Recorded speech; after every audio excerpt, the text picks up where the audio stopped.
Сайн байцгаана уу? Та бүхэнд өгүүлбэртэй бодлого бодох арга зүй хичээлийн танилцуулгыг хүргэж байна. За энэ хичээлийн нэр бол өгүүлбэртэй бодлого бодох таслал арга зүй гэсэн ийм хичээл байгаа. Яагаад таслал тавьсан бэ гэхээр энэ хичээлийн маань шинж чанар энэ хичээлийн судлах зүйл бол өгүүлбэртэй бодлого бодох биш. Түүнийг яаж хүүхдүүдэд сургах, хүүхдүүдэд яаж бодлого бодох аргыг эзэмших тал дээр багшийн зүгээс ямар байдлаар энэ хичээлийг зохион байгуулах вэ гэдэг талаар судлах юм аа. Өөрөөр хэлбэл багшлагын талаас нь судлах юм аа. За хичээлийн код бол TC-г MA406 гэсэн код байгаа.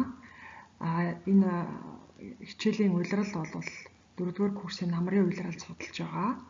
За залгамж холбоо нь бол математик арга зүйн удирдгал, тоотол арга зүй гэсэн энэ хичээлүүд байж байгаа. За цагийн задаргааны хувьд бол 7 хоногт 1 цагийн лекц, 2 цагийн семинар гэсэн ийм байдалтайгаар төлөвлөгдсөн байгаа. Нийтдээ 2 кредитийн хичээл байгаа. За 7 хоногт 1 цагийн семинар лекц гэдэг маань 14 хоногт 1 удаа лекц ордог гэдгийг та бүхэн мэдэж байгаа. За сургалтыг явуулах хэлбэр нь бол танхимын болоо зайн сургалт хослож явагдах юм аа. Хөтөлбөрийг хэрэгжүүлэх багш бол манай танхимын математикийн багш нар бол бүгдээрээ орох юм болцоотой ийм хичээл байгаамаа. Хичээлийн ерөнхий үр дүн хүлээгдэж байгаа үр дүн бол энэ хичээлийг судалснараа 1-ээс 5 дугаар ангийн сурагчдыг өгүүлбэртэй бодлого бодоход суралцахыг дэмжих арга зүйг эзэмших юм аа. Өөрөөр хэлбэл тэр оюутан өөрөө өгүүлбэртэй бодлогыг бодох нь бол энэ хичээлийн гол зорилго биш. Түүнийг багангийн сурагчдад яаж эзэмшүүлэхэд нь багшийн зүгээс ямар арга зүй хэрэгжүүлэх вэ? Ямар зохион байгуулалт, ямар үйл ажиллагаа төлөвлөж түүний үр дүнд тэр хүүхэд бодлого бодох арга зүйг эзэмших вэ гэдэг талаас нь судлах юм аа. За хичээлийн агуулгын хувьд бол 8 лекц. За түүний дагуу бол 16 семинар төлөвлөгдсөн байгаа. За лекцийн сэдвүүдийг та бүхэн танилцуулъя. Нэгдүгээрт нь өгүүлбэртэй бодлого, түүний бүтэц ангилал, бодлогыг бодох ерөнхий арга барил гэсэн ийм лекц байна. Хоёр дахь лекц нь өгүүлбэртэй бодлого бодох арга барилыг төлөвшгийг дэмжих арга зүй гэсэн ийм лекц байна. Гурав дахь нь өгүүлбэртэй бодлого бодох аргууд тэдгээр суралцахыг дэмжих нь өөрөөр хэлбэл тэр аргыг яаж хөөх эзэмших юм бэ? Ямар үйл ажиллагаа зохион байгуулах вэ гэдэг талаас нь судлана. За дөрөв дэх лекц нь нийлмэл бодлогыг таниулах технологи байна.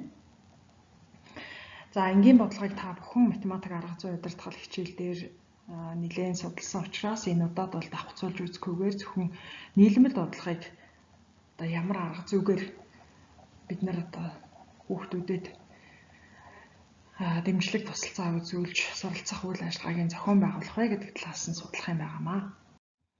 За 5 дугаар лекц бол хэмжигдэхүүн хоорондын хамаарлын бодлогуудыг таниулах арга зүй. 6 бол нээлттэй бодлого түгээр сурагчдын дээд эренбийн сэтгэн бодох чадварыг дэмжих гэсэн лекц байна.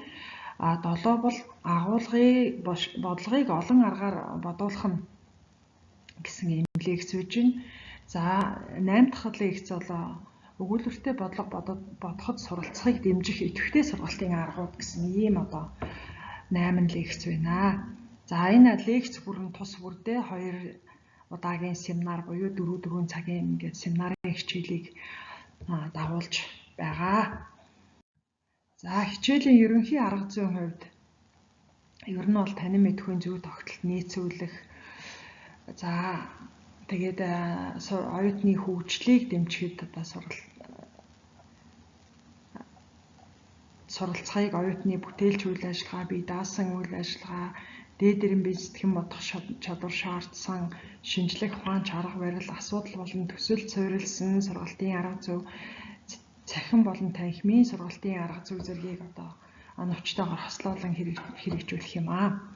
За андрогог буюу оюутан зориулсан сургалтын арга зүйг голлож хэрэгжүүлнэ. Ерөнхий шин чанар нь оюутан зориулсан арга зүй байх юм аа. За мөн эдгээрийн нэг хамгийн гол одоо ерөнхий ялангуяа цахим сургалтынх нь үед бидний баримтлах гол арга зүй бол тонгоруу сургалтын арга байж байгаа. Өөрөөр хэлбэл хичээлээ эхлэхээс өмнө тухайн хичээлийн агуулгатай оюутан бүрэн танилцаад орж ирж байх ийм одоо тонгоруу сургалтын арга зүйг бас голлож хэрэглэх юм аа. За мөн одоо оюутан бүрийн ялгаатай байдлыг харгалзаж суралцах бэрхшээлийг даван туулахад туслах бүгдэд тохирох арга зүйн шийдлийг хэрэгжүүлэхийг зорих юм аа энэ хичээл дээр. За энэ хичээлийн тухайд хичээл бүр дээр хийх үйл ажиллагааны төлөвлөлтийг та бүхэнд танилцуулж байна. За эхний одоо юунд бол багны дагуу бол лекцүүдийн сэдвүүд байж 8 лекц маань. За тэгээд хоёр дахь багнанд бол лекц дээр хийх үйл ажиллагаануудыг төлөвлөж өгсөн байна.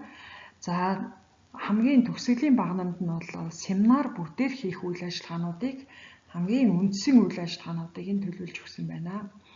За энэ семинарын үйл ажиллагаануудыг та бүхэн бас семинар бүр дээрээ яг хэрэгжиж гэнэ үү, яг энэ хийгдсэн үү гэдгийг бас хянаад явхад бол бас боломжтой гэж үзэж байна.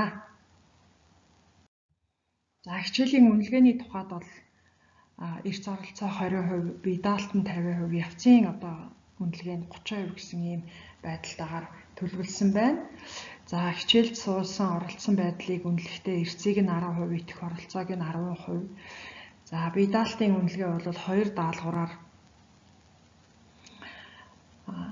25-25%-аар төлөвлөгдсөн байна. Нэгдүгээр даалгавар нь ажлын хуудас боловсруулах, хоёрдугаар даалгавар нь ээлжид хичээлийн хөтөлбөр боловсруулж турших гэсэн байна. За явцын үнэлгээ бол 2 удаагийн сорилоор 15-15%-аар ингээд нийлээд 100 оноог бүрдүүлэх юм аа. За тэгээд эцсийн үнэлгээ нь бол эдгээр онооныхоо нийлбэрээр үнэлэгдэх учиртай. За энд бол нэгдүгээр даалгаврын үнэлгээний рубрик байж байна. За энэ рубрикийг та бүхэн эхлээ сайн уншиж судлах хэрэгтэй. Яг юу хийхээ маш сайн ойлгож за тэрнийхээ дагуу одоо энэ бие даалтаа бол хийх хэрэгтэй. За энэ бие даалт руу чиглэсэн зөвлөмжүүдийг одоо ямар хуу байдалтай ажлын хуудас байхыг яаж хийх гэдгийг бол семинарын хичээлдэр тухай бүрд нь одоо зөвлөд явах болно. Тийм учраас хичээлээ таслахгүй оролцож байгаа оюутан бол одоо энэ бие даалтынхаа талаар дэлгэрэнгүй мэдээлэл авах, зөвлөгөө авах бололцоотой. За мөн одоо та бүхэн бэрхшээл тулгарсан үед асуух бололцоотой байгааг тэмдэглэж хэлэх зүйтэй болов. За хоёрдугаар бие даалтын хувьд бол өгүүлбэртэй бодлогыг олон аргаар бодуулах нь сэдвээр ээлжид хичээлийн хөтөлбөр боловсруулах нь байна. За энэ ээлжид хичээлийн хөтөлбөр ямар байх вэ гэдгийг мөн одоо энд тодорхой зааж өгсөн байна. Тэгэхээр та бүхэн энэ рубрикээ эхлээ сайн танилцаад тэгээд рубрикийнхаа дагуу бие даалтаа хийх нь олон оюутнуудыг одоо сэтгэлдээ хүрсэн оноо авах болцоог бүрдүүлж өгөх байхаа гэж ингэж бодож байна. За энэ хичээлийн сурах хүчгийн хувьд бол үндсэн сурах хүчиг нь өгүүлбэртэй бодлого бодох арга зүй гэсэн сурах хүчиг боловсруулагдаж байгаа. За мөн одоо багангийн багшийн заавал одох өгүүлбэртэй 500 бодлого гэдэг номыг бол энэ хичээл дээр бас нэлээд хэрэглэнэ. За нэмэлт унших материалууд бол багангийн сурагчдын өгүүлбэртэй бодлого бодох ерөнхий арга барил төлөвшгийг дэмжих арга зүй гэсэн энэ